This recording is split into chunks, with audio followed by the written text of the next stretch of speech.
Welcome to Bay Hill News Network News. News sponsored by. You can now order your Roti Skins from Des Tasty Treats and Roti Skins at telephone 1784-528-2979 or pick up Des Tasty Treats and Roti Skins at Randy's Supermarket. More products are coming soon from Des Tasty Treats and Roti Skins. In the news. The Dynamite Cultural Organization, home of the Dynamite Calypso Tent of New York, is thrilled to unveil its most ambitious initiative yet. The St. Vincent and the Grenadines Cultural Hall of Fame. This project is dedicated to taking a monumental step to memorialize those who have made remarkable contributions and left an indelible mark on Vincentian culture. The categories for induction are: Culinary Arts, recognizing exceptional talent in food and beverage preparation, presentation and marketing. Literary Arts, celebrating the power of the written word across various forms, poetry, prose, and songs. Performing Arts, praising the brilliant talents in singing, dance, drama, and music. Visual Arts, honoring the creative brilliance in mosque creation, painting, sculpture, photography, and crafts. Legacy and Heritage, revering historians, educators, and cultural advocates who preserve and promote our cultural treasures. Join us in this remarkable venture to honor our past, celebrate our present, and inspire our future. Stay tuned for more updates. The NTRC is pleased to announce the launch of a nationwide Information and Communication Technology (ICT) survey aimed at assessing the current status of ICTs in our country. This important initiative will provide valuable insight that will help shape the future of ICT development in our country. The survey will be conducted online and is open to all households in SVG. The survey consists of 46 questions and should take no more than 5 minutes of your time. Complete the survey by January 31, 2025, via survey.ntrc.vc, for your chance to win one of 3 prizes. First place -$1,000 grocery voucher, 2 ND place $500 electricity bill voucher, and 3 RD place $300 telecom service bill voucher. To enter the prize draw, participants must provide a contact number or email and the nearest VINLEC poll number to your home. This information will be used solely for contacting the winners and then discarded. The survey can also be completed without entering the prize draw. The NTRC appreciates the public's cooperation and looks forward to your participation. The Caribbean Agricultural Research and Development Institute, CARDI, donated several boxes of dasheen to the Ministry of Health, His Majesty's Prison, the Zero Hunger Trust Fund and several churches. Speaking at the handing ceremony at the Montreal Greenhouse Park Cold Storage Facility, CARDI's local representative Donawa Jackson said the dasheen was used in a post-harvest trial, which made use of a biological agent that helps to prevent rot and spoilage. He said the biological agent used is a safer alternative to the chemicals used in the past. Also giving remarks was the Minister of Health and Area Representative for Mariaqua Honorable St. Clair, Jimmy Prince, who said the dasheen is an important crop for the constituency, which is well known for its agriculture output. The Health Minister praised CARDI and the Ministry of Agriculture for their work, which is helping to ensure safe and healthy foods are available. Meanwhile, Minister of Agriculture, Honorable Saboto Caesar praised CARDI for its continued collaboration with the ministry to ensure the sustainable growth of the dasheen industry. The Center for Enterprise Development Incorporated, CED, announces its Technical Assistance for Men's Employment and Entrepreneurship Development, TAMED, program, a men's empowerment project. Funded by The Church of Jesus Christ of Latter-day Saints, the program will be executed over a 6-month period. The goal of the TAMED is to empower men by equipping them with the necessary skills, resources, and guidance to achieve sustainable employment and entrepreneurial success. It will address the challenges men face in today's competitive job market and business environment by providing tailored support and practical solutions. The objectives of the Men's Empowerment Project are to enhance their employability by equipping men with industry-relevant technical and soft skills to secure stable and well-paying jobs, foster entrepreneurship by supporting aspiring entrepreneurs in starting, managing, and scaling successful businesses, and bridge skill gaps by addressing skill deficiencies in targeted industries, ensuring participants are job-ready and competitive. The project also seeks to promote economic growth by enabling participants to contribute meaningfully to their communities and the broader economy. The TAMED project will provide career development through comprehensive training in technical skills, resume building, and interview preparation, entrepreneurship support through workshops on business planning, financial management, and market strategies, and mentorship and coaching for personalized guidance and advice. There will also be networking opportunities to connect with industry professionals, investors, and like-minded peers, and access to resources for funding options and information to ensure participants' success. The project will primarily cater to men aged 18 and above, including recent graduates, mid-career professionals, and those looking to pivot into entrepreneurship. It particularly focuses on individuals facing barriers to employment or seeking guidance in navigating the complexities of launching a business. Said General Manager Mrs. Ronette Lewis says TAMED project is expected to be very impactful. At the end of this project, we anticipate some very positive results such as increased employability and job placements in key sectors, and the development of successful small and medium-sized enterprises, SMEs. It will also help to create a skilled workforce that's ready to meet industry demands. It will definitely enhance economic self-reliance and community development, as this initiative represents a strategic investment in human capital, addressing both individual and systemic challenges in employment and entrepreneurship. By empowering men to achieve their professional goals, we foster resilience, innovation, and economic growth for all. She is encouraging men who own and operate MSMEs to apply to be a part of the TAMED project, which will select 40 participants. Leader of the opposition New Democratic Party, NDP, Dr. Godwin Friday, is anticipating a change in government this year, while wishing the nation a productive year. In a recent Dr. Friday expressed his focus on forming a new government, which he says is a top priority for the NDP in 2025. The NDP has completed its selection of candidates for all 15 constituencies, and Dr. Friday is confident in their chances at the polls. He emphasized that the party's candidates are ready and prepared to challenge the incumbent Unity Labour Party government in the upcoming general elections. Dr. Friday also noted that the NDP is not taking anything for granted and is pressing forward with their campaign efforts to ensure victory and bring about meaningful change for the people of St. Vincent and the Grenadines.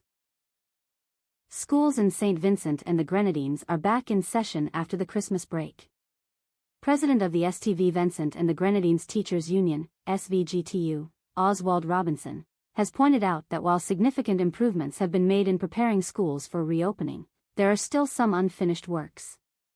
Robinson noted that some schools, particularly those that have been under repair for some time, are not yet fully ready to accommodate students when classes resume. Despite the challenges faced by some schools, Robinson urged teachers not to be discouraged. He called on educators to continue delivering their best, ensuring that the quality of education remains high despite the ongoing hurdles. Prime Minister Dr. Ralph Gonsalves announced in December last year that, sometime in 2025, he would advise the Governor-General to prorogue Parliament, paving the way for general elections. Political analyst Jomo Thomas commented on the political landscape, suggesting that the main opposition, the New Democratic Party, NDP, has a real chance of challenging the ruling Unity Labour Party, ULP, in the upcoming elections. Thomas noted that there are many differing perceptions about leadership styles between the two main political parties. However, he believes the NDP has been making significant strides in winning over support, especially in the years following the last general elections. Thomas, who ran as a candidate for the ruling Unity Labour Party, ULP, in the 2015 elections, also expressed the view that the NDP is fielding a stronger slate of candidates for the upcoming general election. However, he cautioned that the party should not underestimate Prime Minister Gonsalves and his proven ability to strategize effectively in elections. During his New Year's visit to Union Island on Friday, January 3, RD 2025, with a contingent including Minister of Grenadines Affairs Honourable Banarva Brown, Minister of Health Honourable Jimmy Prince and Minister of Foreign Affairs Honourable Frederick Stevenson, Prime Minister Dr. Ralph Gonsalves provided an in-depth update on critical housing and infrastructure developments across the southern Grenadines. Dr. Gonzalez emphasized the ongoing challenges posed by climate change and the efforts to secure international support for reconstruction. The Gumbo Limbo Group has been instrumental in advancing our reconstruction efforts. Their contributions, ranging from significant equipment donations to manpower, have placed us in a much stronger position to address these challenges, Prime Minister Gonzalez stated. The group has donated approximately £5 million worth of equipment, enabling faster construction and repairs. These contributions have been invaluable in addressing the massive housing shortfall caused by Hurricane Beryl and other challenges, Prime Minister Gonzalez remarked. Key highlights from the Prime Minister's address. Housing and prefabricated solutions. Over 2,200 homes have been repaired, rebuilt, or supported through self-help programs, though challenges with labor and funding remain. The government is exploring partnerships with the Sai Baba Group in Trinidad and the Taiwanese government for prefabricated hurricane-proof housing solutions. Infrastructure development in Kanoon. Electricity has been restored to nearly all homes in Kanoon. Additionally, key facilities, including the airport, schools, and police station, have seen substantial repairs, though minor adjustments are still needed. Plans are also underway to resurface Kanoon's runway, with technical assessments reducing projected costs to approximately $30 million. Climate change advocacy. Prime Minister Gonzalez expressed disappointment with limited international aid for climate-related reconstruction, despite the significant impact of events like Hurricane Beryl. He reiterated the country's commitment to addressing these challenges with innovative local solutions and strategic partnerships. Looking ahead, Prime Minister Gonzalez underscored the importance of securing additional funding, scaling up prefab housing to address the 6,000 homes needed across the islands. Prime Minister Dr. Ralph Gonzalez said the government remains committed to addressing the widespread impacts of Hurricane Beryl, while prioritizing critical infrastructure and services. On a recent visit to the Grenadines, Dr. Gonzalez highlighted the repurposing of hospital facilities, the rebuilding of schools, and the ongoing efforts to enhance airport security and functionality as key areas of focus. The hospital and clinics had to be expanded and fortified. Schools like Mary Hutchinson and Stephanie Brown required near-total rebuilding. These projects are crucial for the community's recovery and their future resilience, he stated. The Prime Minister addressed questions regarding delays in fencing at the airport, emphasizing that resources had to be carefully allocated and sequenced to ensure the most urgent needs were met first. The terminal building is nearing completion, and we've had to secure the area with personnel from regional security forces. But priorities such as hospitals, schools, and preventing livestock from straying onto the runway had to take precedence, Dr. Gonzalez explained. To finance these efforts, the government has allocated $63 million in reconstruction funds from Hurricane Beryl recovery, with $10 million earmarked for critical bridge work in North Windward.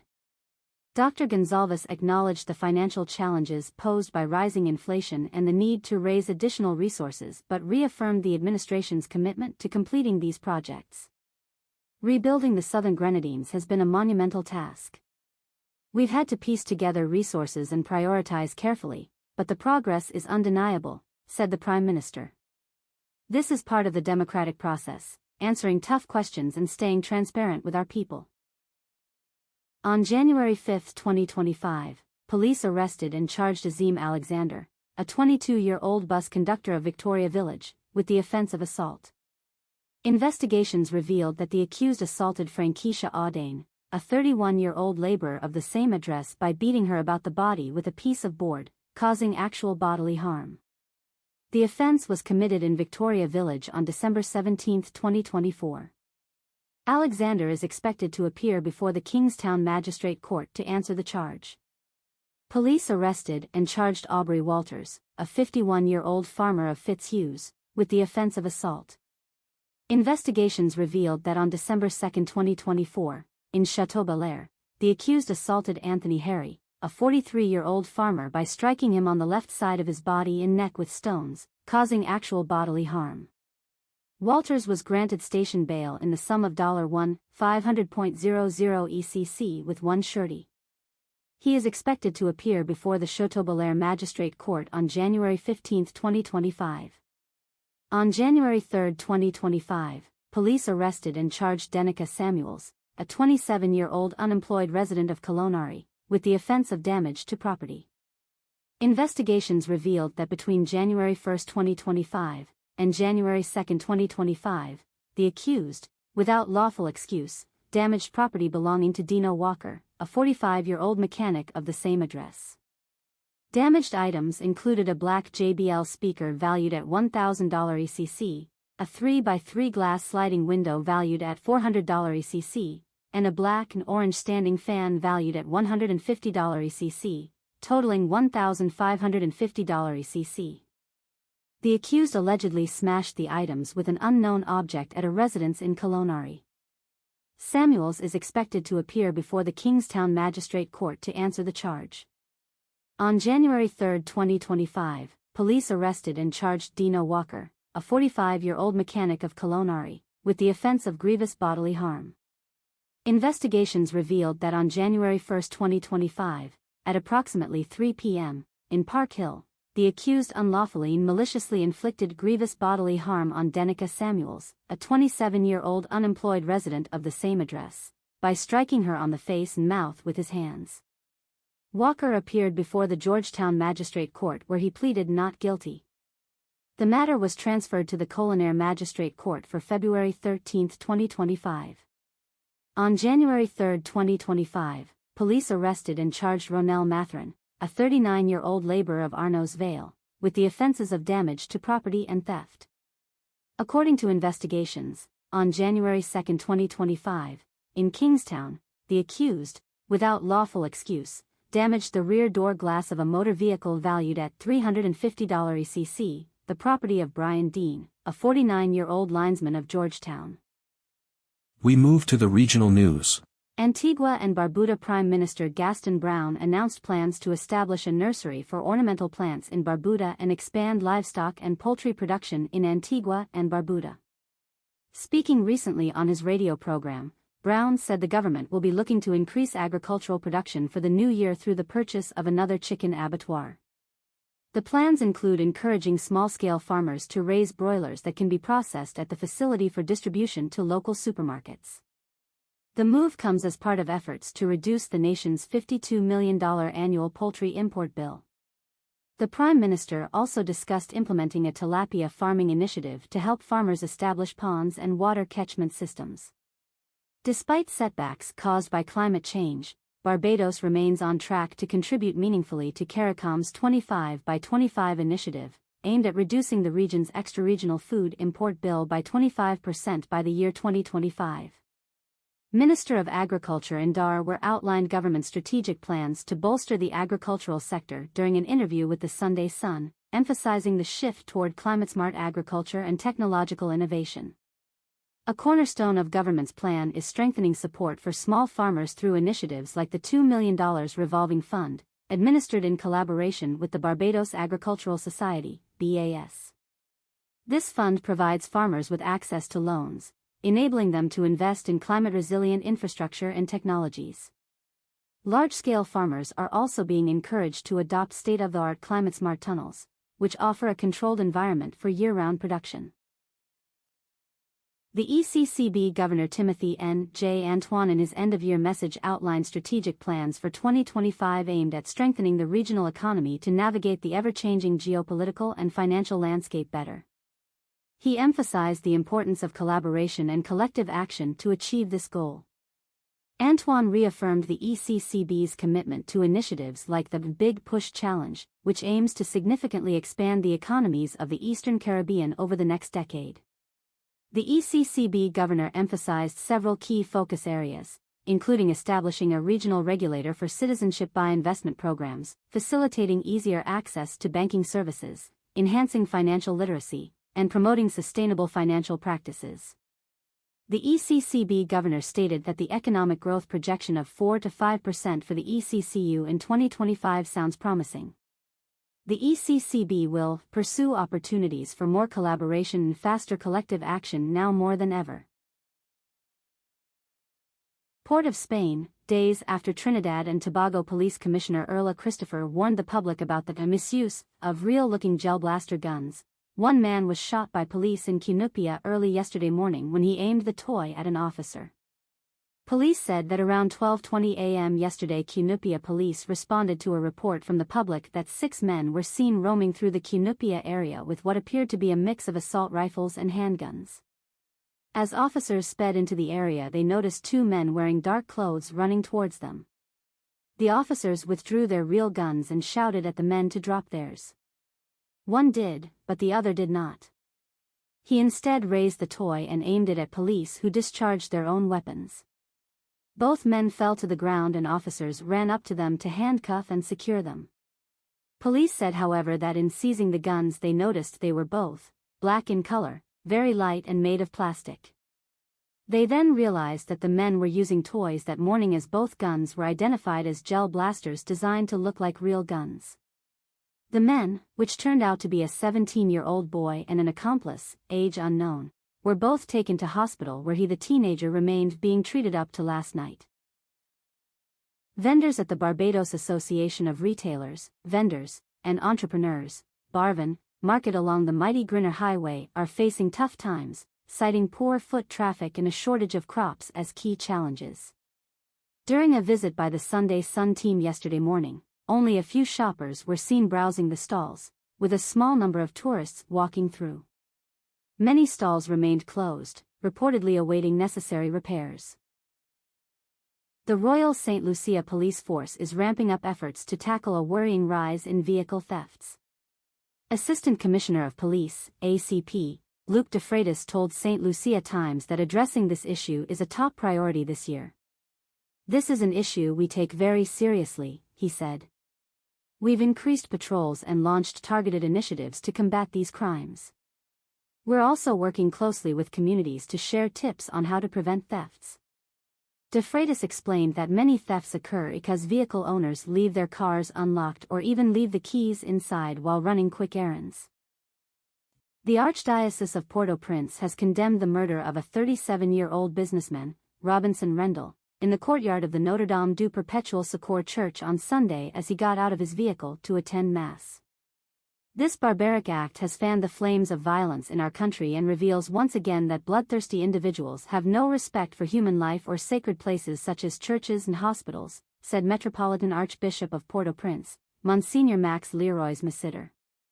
Eyewitnesses said that the armed individuals dressed in black fled on a motorbike, and the killing caused panic among the congregants, who closed the doors of the church to try to protect themselves. Prime Minister Dr. Keith Rowley has revealed that the PNM Parliamentary Caucus has thrown its support behind Stuart Young to lead the party. Dr. Rowley made the revelation a short while ago. He was speaking with members of the media in Tobago following the PNM parliamentary retreat. This means Stuart Young will be the new Prime Minister when Dr. Rowley resigns. International news is next. Canadian Prime Minister Justin Trudeau has announced he will resign as Prime Minister and Liberal leader after a replacement is chosen. He also asked Governor-General Mary Simon to prorogue Parliament until March 24, a request Simon granted. "Last night over dinner, I told my kids about the decision that I'm sharing with you today. I intend to resign as party leader, as Prime Minister, after the party selects its next leader through a robust, nationwide, competitive process. Last night, I asked the president of the Liberal Party to begin that process," Trudeau said on January 6. Trudeau made the announcement after weeks of turmoil within the Liberal caucus, with many MPs publicly calling for his resignation amid declining poll numbers. Trudeau said he wanted to stay on for the next election, which will be held this year, to compete against Pierre Poilievre's Conservatives, who have been surging in the polls, but said the internal conflict in the Liberal Party has made it impossible for him to continue as leader. "I am not someone who backs away from a fight, particularly when a fight is as important as this one is, but I have always been driven by my love for Canada," he said. "Canadians deserve a real choice in the next election, and it has become obvious to me with the internal battles that I cannot be the one to carry the Liberal standard into the next election." The Prime Minister has attacked politicians and activists spreading lies and misinformation over grooming gangs. It comes after multi-billionaire Elon Musk accused Sir Keir Starmer of being complicit in the rape of Britain during his tenure as Director of Public Prosecutions, DPP, between 2008 and 2013, for failing to tackle grooming gangs. Alongside Musk's comments, senior Conservatives and Reform UK MPs have also spent the week calling for a national inquiry into child sexual exploitation. But Sir Keir accused opposition MPs of jumping on a bandwagon and amplifying what the far right is saying to gain attention. Donald Trump on Monday marked Canadian Prime Minister Justin Trudeau's resignation announcement by doubling down on his unlikely proposal that the country should merge with the United States, US. If Canada merged with the US, there would be no tariffs, taxes would go way down, and they would be totally secure from the threat of the Russian and Chinese ships that are constantly surrounding them, incoming President Trump posted on social media. Congress has certified President-elect Trump's 2024 election victory, marking the final step before his inauguration. Vice President Kamala Harris, who presided over the ceremony, read the results aloud. Republicans cheered loudly as she announced Trump's 312 electoral votes, while Democrats did the same for her 226 electoral votes. UK more than half of companies are planning to raise prices in the next 3 months as they face a pressure cooker of rising costs and taxes, according to one of the UK's largest business groups. The British Chambers of Commerce, BCC, said its survey of nearly 5,000 firms suggested confidence had slumped, falling to its lowest level for 2 years. Nearly two-thirds told the BCC they were worried about taxes following the budget, which announced a rise in national insurance contributions, NICs, paid by firms from April.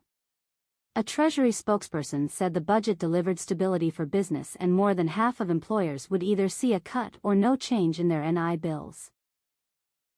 This end of Bay News Network News. News sponsored by. You can now order your Roti Skins from Des Tasty Treats and Roti Skins at telephone 1784-528-2979 or pick up Des Tasty Treats and Roti Skins at Randy's Supermarket. More products are coming soon from Des Tasty Treats and Roti Skins.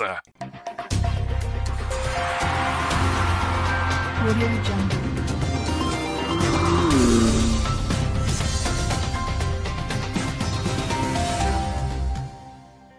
Sports is next.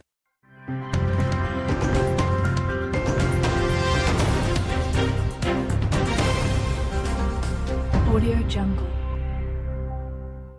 Sports was sponsored by. Looking for a place to relax with natural cool breeze and friendly surroundings? Then check the Bay Hill Tree Bar, located at Bay Hill Cane Garden. We have everything a bar will have. We also sell Shell 20 pounds of cooking gas at the Bay Hill Tree Bar. In the sports. Led by an unbeaten knock of 52 from Sean Brathwaite, the Titans upstaged defending champions Settlers by 9 wickets in Sunday's action from the BIM 10 cricket tournament. Playing at Windward, Settlers posted 87 for 6, as Jerome Jones with 2 for 17 and Shamar Marshall 2 for 15 starred with the ball. Titans replied with 92 for 1 to give the Settlers their second loss. In the day's other match, Guardians were 4-run winners over Voyagers.